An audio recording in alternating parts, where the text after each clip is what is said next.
ಬಾಂಡೆ ಏನ್ ಜರಗ ಮಹಾರಾಜ ನನ್ ಕಡೆ ತಿರುಗಿದೆ ಬಾಯ್ ಓಪನ್ ಮಾಡು. ನಾನ್ ಗುಡ್ಕೊ ಬಂದಿದ್ರೆ ಹಿಂಗ್ ಪರ್ಸನಲ್ ಆಗಿ ಸಪರೇಟ್ ಆಗಿ ನಿಂತ ಮಾತಾಡ್ತಿಲ್ಲ. ಹಾಲಿಗೆ ಹೊಳಿ ಹಿಂಡಿದಂಗೆ ಒದವೆ ಸಾಕ್ಬಿಡ್ತಿದ್ದೆ ಸತ್ಯನ.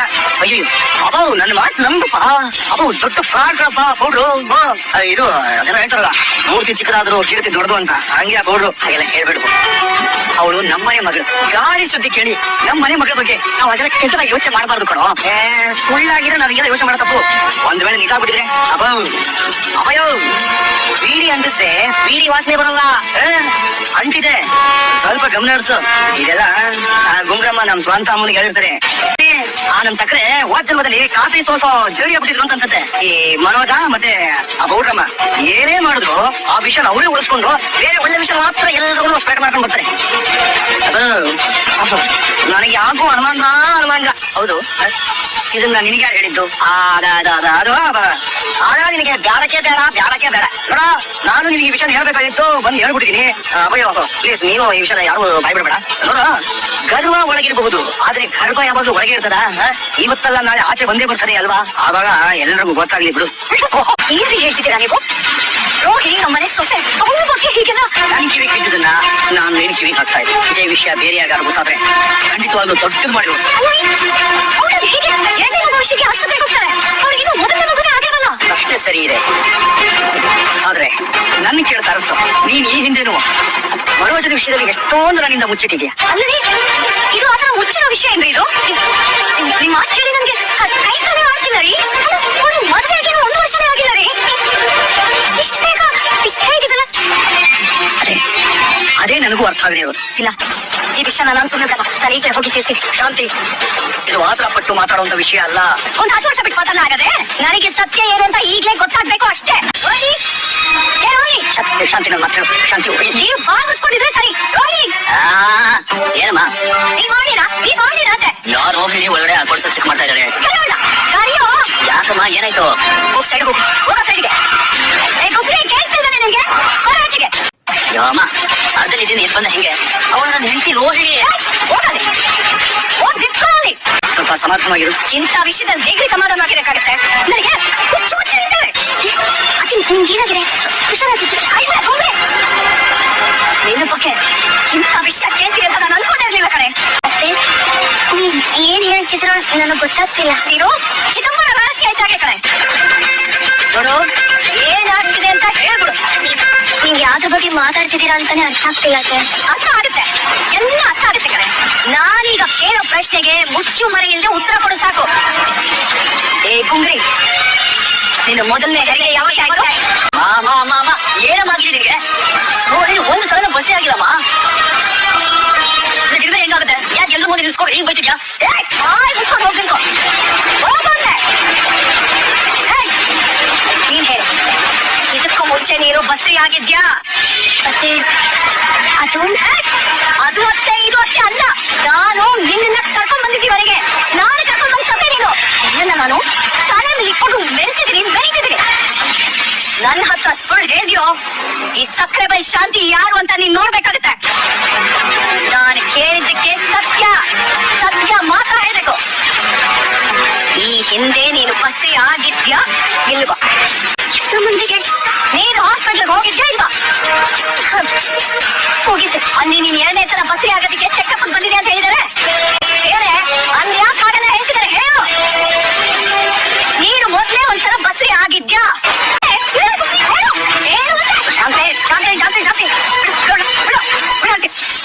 ಸಮಾಧಾನವಾಗಿರು. ಅವಳು ಯಾರು ಕೇಳಬೇಕು ಅಂತಿದ್ರೆ ರೂಮಕ್ಕೆ ಕೊಡು, ಕೇಳು. ಅದು ಸ್ವಲ್ಪ ಸೌಜನ್ಯ.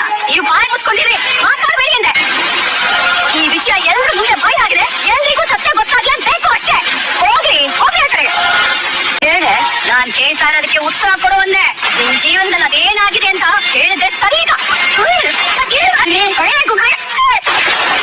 ಭಯ ಏನಿದು? ಸಕ್ಕರೆ ಕೇಳ್ತಾರ ಪ್ರಶ್ನೆಗೆ ಹುಡುಗಿ ಉತ್ತರ ಕೊಡದೆ ಅಂಗಾಳ್ತಾ ಇದೆ. ಏನಿದು ರೋಹಿಣಿ, ನೀನ್ ಯಾವ ಹಾಸ್ಪಿಟಲ್ ಹೋಗಿದ್ದೆ? ಅಮ್ಮ ಯಾಕೆ ಏನೇನೋ ಕೇಳ್ತಿದ್ದಾರೆ? ನೀನ್ ಯಾಕೆ ಹೇಳ್ತಿದ್ಯಾ?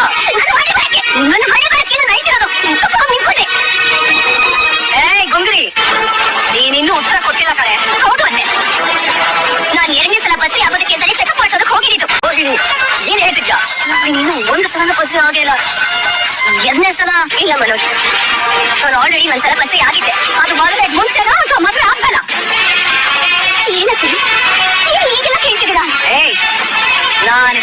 ಹೇಳೋದಕ್ಕೆ ಮಾತ್ರ ನೀನು ಉತ್ತರ ಕೊಡು. ಹೇಳು ಅಂದೆ. ನೋಡ್ಸು ಮಗು ನೇತೆ ಗರ್ಭದಲ್ಲಿ ಹುಚ್ಚಿನ ಸಲ ಉಸಿರು ಪಡ್ಕೊಂಡಿದ್ದು.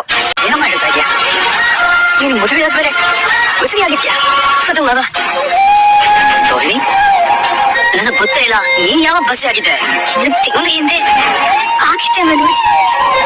ಆದ್ರೆ ಏನೇ ಆದ್ರೆ ಆ ಮಗು ತನ್ನ ಹೊಟ್ಟೆ ನಿಲ್ಲಿಲ್ಲ ಅತ್ತೆ.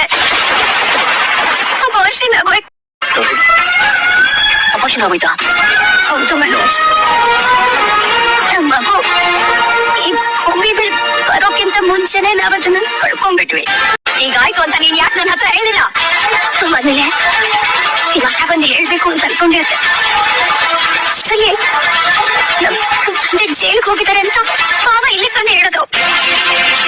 ಓ, ಆ ಟೈಮಲ್ಲ?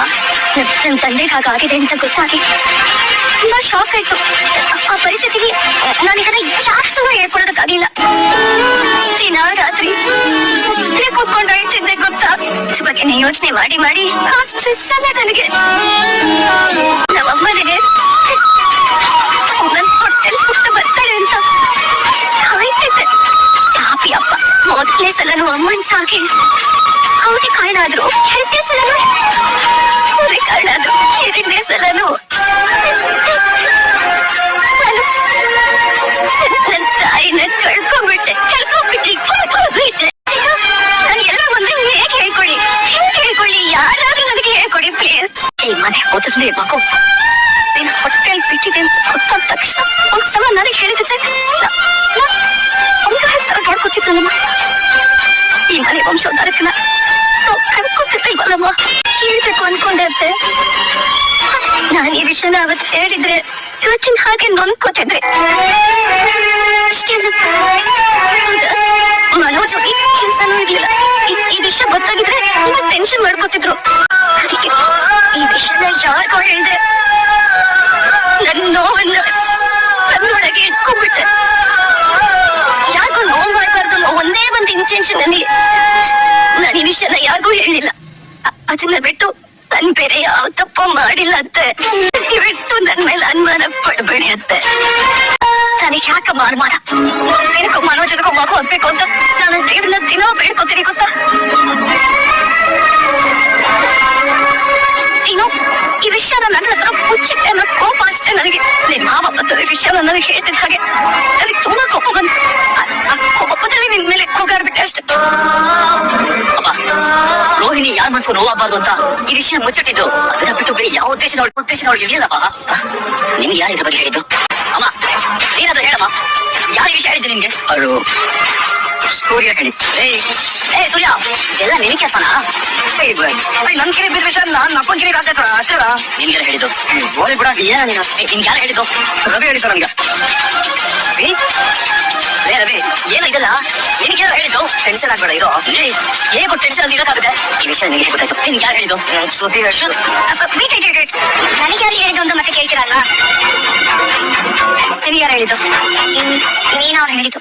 ಅಂದ್ಕೊಂಡೆ ಈ ಮನೆ ನೆಮ್ಮದಿ ಹಾಳು ಮಾಡಕ್ ಬಂದಿರೋ ಅನಿಶ್ಚಯಗಳು ಅಂತ ಅನ್ಕೊಂಡೆ. ಏನೇ ಅನ್ಕೊಂಡಿದ್ದೆ ನೀನು? ನನ್ನ ಪರ್ಸನಲ್ ವಿಷಯನ ಎಲ್ಲಾದರೂ ವಾಸಿ ಮಾಡಿದ್ರೆ ನಾಚಿ ಆಗಲ್ಲ ನಿಮ್ಗೆ. ಸುಜಾ, ಏನಾಯ್ತು? ನಾನು ಯಾವತ್ತಾದ್ರೂ ನಿನ್ ಪರ್ಸನಲ್ ವಿಷಯ ಮಾತಾಡಿದ್ದೀನ? ಹೇಗೆ ಮಾತಾಡ್ತಾ ನಿನ್ನ ಹೆಂಡತಿ ನನ್ನ ಹೆಂಡತಿ ವಿಷಯ ಈ ಮನೆ ಹಾಳು ಮಾಡ್ಬೇಕು ಅಂತ ನೀನ್ ಬಂದಿದ್ಯಾ ಅಲ್ವಾ? ನೀನು ಶಾಂತಿ ಸುಮ್ಮನೆ ಬಿಡಿ. ನೋಡಿ ಈ ವಾಕ್ಯ ಪಟ್ಟು ಕರ್ಕೊಂಡ್ ಬಂದಿರೋ ಸೊಪ್ಪೆ ಈ ಮನೇಲಿ ಹೇಗ್ ನಾನ್ ಕೆಲಸ ಮಾಡ್ತಿದ್ದಾರೆ ಅಂತ ನೋಡಿ. ನಿಜ, ನಾನು ಹಾಗೆಲ್ಲ ಏನು ಅನ್ಕೊಂಡಿಲ್ಲ. ಅವ್ರ ಬಗ್ಗೆ ತಪ್ಪಾಗಿಲ್ಲ ಸುದ್ದಿ ಹಬ್ಸಿಲ್ಲ ಅಂತಾರೆ. ಮನೆಯವರು ನನ್ನ ಬಗ್ಗೆ ತಪ್ಪು ತಿಳ್ಕೊಂಡು ಹಾಗೆ ಮಾಡ್ಬಿಟ್ಟಲ್ಲ ನೀನವ್ರೆ. ನಾನು ಏನ್ ಮಾಡಿದೀನಿ ನಿಮ್ಗೆ? ನಿಮ್ಗೆ ಯಾಕೆ ನೋಡಿ ಎಷ್ಟು ಕೋಪ? ಲೇ ಚಂಡುವ, ನೀನ್ ಒಳ್ಳೆದಾಗ್ಬೇಕು ಅಂತ ರೋಹಿಣಿನೇ ಕೆಟ್ಟವ್ರು ಮಾಡ್ತಿದ್ಯಾ? ಈ ವಿಷಯ ಈ ಮನೆಗೆ ಮಾತ್ರ ಹೇಳಿದ್ಯಾ ಅಥವಾ ಇಡೀ ಊರಿಗೆ ಕರ್ಕೊಂಡ್ ಬಂದಿದ್ಯಾ? ಇವತ್ತೆ ನಾನು ಹಾಸ್ಪಿಟಲ್ ಹೂ ಕೊಡಕ್ ಹೋದಾಗ ಅಲ್ಲಿ ರೋಹಿಣಿ ಅವ್ರನ್ನ ನೋಡ್ದೆ. ಆಗ್ಲೇ ನನ್ಗೆ ಇವ್ರ ಬಗ್ಗೆ ಎಲ್ಲ ವಿಷಯ ಗೊತ್ತಾಗಿತ್ತು. ಏನು ಅವ್ರೇ ನಿಮ್ ಹತ್ರ ಬಂದು ನನ್ನ ವಿಷಯನೆಲ್ಲ ಹೇಳಿದ್ರ? ಇಲ್ಲ, ಅದು ಅವ್ರ ಬಗ್ಗೆ ವಿಚಾರಿಸಿದಾಗ ಸೊ ಹೋಗಿ ಬಂದು ನೀನೆಲ್ಲ ಎಂಕ್ವೈರಿ ಮಾಡಿದ್ಯಾ? ನೋಡ್ದ್ಯಾ ಈ ದುರಹಂಕಾರಿ ಅಹಂಕಾರ ದುರಹಂಕಾರ ಅಂತ ಮಾತಾಡೋದ ಕೇಳಿ ಕೆಮ್ಮೈ ಕೊಡ್ತೀನಿ ಬಾಯಿಗೆ ಕಾಟ ಮಾತಾಡಲ್ಲ ಬೇಕುಪ್ಪ. ಮಾತಾಡ್ತಿಲ್ಲ. ನೀನ್ ಹೆಂಗೆ ಒಬ್ಬಳೆ ಸರಿಯಾದ ಕೆಲಸ ಮಾಡ್ತಿರೋದು? ನೀನ್ ಯಾಕೆ ಅವ್ರ ಬಗ್ಗೆ ವಿಚಾರಿಸ್ತೆ? ನಾನು ಸ್ವಲ್ಪ ಬಗ್ಗೆ ನೀನ್ ಯಾಕೆ ವಿಚಾರಿಸ್ತೆ? ವಿಚಾರಿಸೋದ್ರ ತಪ್ಪೇನು? ನೀನ್ ಹೆಂಡತಿ ಮಾಡಿರೋದು ತಪ್ಪು ಅಂತ ನಿನಗೆ ಅನಿಸ್ತಿಲ್ವಾ? ನಾನು ತಪ್ಪಾಗೇನು ಹೇಳಿಲ್ವೇ? ಈ ಪೌಡಮ್ಮ ಹಿಂದೆ ಒಂದ್ಸರಿ ಬಸ್ಸಿ ಆಗಿದ್ದು ನಿಜಾನೇ ತಾನೆ? ಅದರಿಂದ ನಿಮ್ಗೇನ್ರಿ ಆಗ್ಬೇಕಾದ್ರೆ ನಾವಿರೋದು ನಿಮ್ ವಿಷಯಕ್ಕೆ ತಲೆ ಹಾಕ್ತೀವ, ನಿಮ್ ಕೈನ ಹಾಳು ಮಾಡ್ತೀವ. ಇನ್ನೊಬ್ರ ಬಗ್ಗೆ ತಪ್ಪಾಗಿ ಮಾತಾಡದೆ ಅಲ್ವಾ ಇವ್ರ ಕೆಲ್ಸ. ಶಾಂತಿ ತಾಳ್ಮೆ. ಸಾಮಾನ್ಯವಾಗಿ ತಮ್ಮ ಗೊತ್ತಿರೋ ಯಾವ್ದೋ ಹಾಸ್ಪಿಟಲ್ ಕಣ್ಣಿಗಿದ್ರೆ ಅವ್ರು ಏನಾಗಿದೆಯೋ ಅಂತ ಅವ್ರ ಬಗ್ಗೆ ವಿಚಾರಿಸೋದು ಸಾಮಾನ್ಯ. ಆ ಅಕ್ಕರೆಯಿಂದ ಕಾಳಜಿಯಿಂದಷ್ಟೇ ನೀನು ವಿಚಾರಿಸಿದಾಳೆ ಅಷ್ಟೇ. ಅಷ್ಟು ಪ್ರೀತಿ ವಾತ್ಸಲ್ಯ ಇದ್ದಿದ್ರೆ ನನ್ನ ಹತ್ರ ಕೇಳ್ಬೋದಿತ್ತಲ್ಲ ಮಾವ. ಏನ್ ಮಾಡ್ತಿರುವ? ಸತ್ಯ ಹರಿಶ್ಚಂದ್ರನ ಕುಲಪುತ್ರರು ಕಮ್ಮ ತತ್ವಪುತ್ರರು ಅಲ್ವಾ ತಾವು? ಸುಮ್ಮೀರ ನೀನು. ಇವಳಿಗೆ ರೋಹಿಣಿ ಬಗ್ಗೆ ಯಾವ ಅಕ್ಕರೇನೂ ಇಲ್ಲ ರೀ. ರೋಹಿಣಿನ ಕೆಟ್ಟವಳು ಮಾಡಿ ಇವಳು ಒಳ್ಳೆಯವಳಾಗ್ಬೇಕು ಅನ್ನೋ ಕುಲಕ್ ಬುದ್ಧಿ ಈ ಬೊಮ್ಮರಾಣಿಗೆ. ಚಂದುವ, ಇದು ನೀನು ಕಡೇ ವಾರ್ನಿಂಗ್. ಇನ್ನೊಂದು ಸಲ ಏನಾದ್ರೂ ನೀನು ರೋಹಿಣಿ ಬಗ್ಗೆ ವಿಚಾರಿಸ್ತೀನಿ ಅಂತ ಸಾಲೆ ಹಾಕ್ತೀಯೋ ಇನ್ನೊಂದು ಮುಖ ನೋಡ್ತೀಯ ನೀನು. ಏನೋ ಒಂದು ಮುಖನೇ ಒಂದರಿ ದುಡ್ಡು ನೋಡಕ್ ಆಗ್ತಾ ಇಲ್ಲ, ನೀನ್ ಇನ್ನೊಂದು ಮುಖ ತೊಗೊಂಡ್ಬಿಟ್ಟೆ ನೀನು. ಅಲ್ಲ ಏನಂತ ಹೇಳ್ಬಾರ್ದು ಹೇಳ್ಬಿಟ್ರು ಅಂತ ನೀವೆಲ್ಲ ಸೇರ್ಕೊಂಡು ಐಟಮ್ ಮಾಡ್ತಾ ಇದ್ದಾರೆ ಇವಳ ಮೇಲೆ. ಅದೇ ಇವಳು ಏನೇ ಹೇಳಿಲ್ಲ ಅಂತಂದ್ರೆ ಈ ಸತ್ಯನೆಲ್ಲ ಈ ಶತಮಾನದಲ್ಲೇ ಹೊರಗೆ ಬರ್ತಾವಿಲ್ಲ ತಿಳ್ಕ. ಏ ಶಾಂತಿ, ನಿಜಾಮೇ ಅವ್ರು ಹೇಳ್ತಾ ಇರೋದು. ಮೀನಾ ಏನಾದ್ರೂ ಈ ವಿಷಯ ನಮ್ಗೆ ಹೇಳದೇ ಇದ್ದಿದ್ರೆ ರೋಹಿಣಿ ಯಾವತ್ತೂ ವಿಷಯ ನಮ್ಗೆ ಹೇಳ್ತಾ ಇರ್ಲಿಲ್ಲ. ಸತ್ಯ ಸುಳ್ಳು. ನಾನು ಕರ್ಕೊಂಡ್ ಬಂದಿರೋ ಸೊಸೆ ಬಗ್ಗೆ ನೀವು ಕರ್ಕೊಂಡ್ ಬಂದಿರೋ ಸೊಸೆ ಮಾತಾಡೋವಾಗಿಲ್ಲ ಅಷ್ಟೇ. ಆ ಕರ್ಕೊಂಡ್ ಕೊಟ್ಟೆ ಮಾಡಿದ್ದನ ಈ ನಾನು ತಿಳ್ಬಾರ್ದು ನಾನು ಕಾನೂನು ಕಟ್ಟ ಮಾಡ್ಬಿಡ ಅಂತಾರೆ. ಏ ಮನೆ ಕಣೆ ಇದು, ಒಟ್ಟು ಕುಟುಂಬ, ನಾವೆಲ್ಲ ಒಂದು ಕಡೆ. ಯಾಕೆ ಈ ತರ ಭೇದ ಭಾವ ಮಾಡ್ತೀಯಾ? ಅದೆಲ್ಲ ನನಗೆ ಬೇಕಾಗಿಲ್ಲ. ಇವಳು ರೋಹಿಣಿ ವಿಷಯ ತಲೆ ಹಾಕ್ಬಾರ್ದು ಅಷ್ಟೇ. ಆದ್ರೆ ನೀವು ಅವ್ರಿಗೆ ಹೇಳ್ಬಿಡಿ. ಹಾಗೆಲ್ಲ ಯಾವ ನಿರ್ಬಂಧನೂ ಈ ಮನೆ ನಾನು ಹಾಕೋದಿಕ್ ಆಗೋದಿಲ್ಲ. ಹಾಗೆ ಹೇಳಿದ್ನಲ್ಲ, ಇದು ಕೂಡು ಕುಟುಂಬ. ಮೀರಾ ಸ್ವಲ್ಪ ಶ್ರುತಿ ಹತ್ರ ಕರ್ಕೊಂಡಿಲ್ಲ, ಹಾಗಾಗಿ ಒಬ್ಬರಿಂದ ಒಬ್ರಿಗೆ ಹೋಗಿ ಎಲ್ಲ ಹರಡ್ಬಿಟ್ಟಿದೆ ಅಷ್ಟೇ. ಇಷ್ಟು ಸಣ್ಣ ವಿಷಯನ ನೀವು ಯಾಕೆ ಇಷ್ಟೊಂದು ದೊಡ್ಡ ವಿಷಯ ಮಾಡ್ತಿದ್ದೀರಿ ಅಂತ ನನಗೆ ಅರ್ಥ ಆಗ್ತಾನಪ್ಪ. ಬಿಟ್ಟಾಕಿದ್ನ ಹೋಗಿ ಇವೆಲ್ಲ ನಿಮ್ಮ ಕೆಲಸ ನೋಡ್ಕೊಳ್ಳಿ. ಹೋಗಿ ನನಗೂ ಕೆಲಸ ಇದೆ, ಹೊರಗೆ ಹೋಗಿ ಬರ್ತೇನೆ. ಎಲ್ಲ ಇವತ್ತಿಗೆ ಕೊನೆ ಆಗ್ಬೇಕು. ಇದನ್ನು ನನ್ನಲ್ಲೇ ಇದ್ದುಬಿಡಿ ಅಂತ ಈ ವಿಷಯ ನಾನು ಯಾರಿಗೂ ಹೇಳಲಿಲ್ಲ. ಈ ಮುಗಿದು ಕೇಳ್ಕೊತಾ ಇದೆ. ಇವತ್ತು ನನ್ನ ವಿಷಯಕ್ಕೆ ನೀವು ತಲೆ ಹಾಕಬೇಡಿ. ಯಾಕೆ ಇಷ್ಟ ಕೆಲ ಇನ್ನು ಬನ್ನಿ ಬೈಲಿ ಸೋದರ ಮಾಡ್ಕೋ. ಬಮ್ಮ ಬರ್ಬೇಡ, ನೀನು ತಪ್ಪಿಲ್ಲ.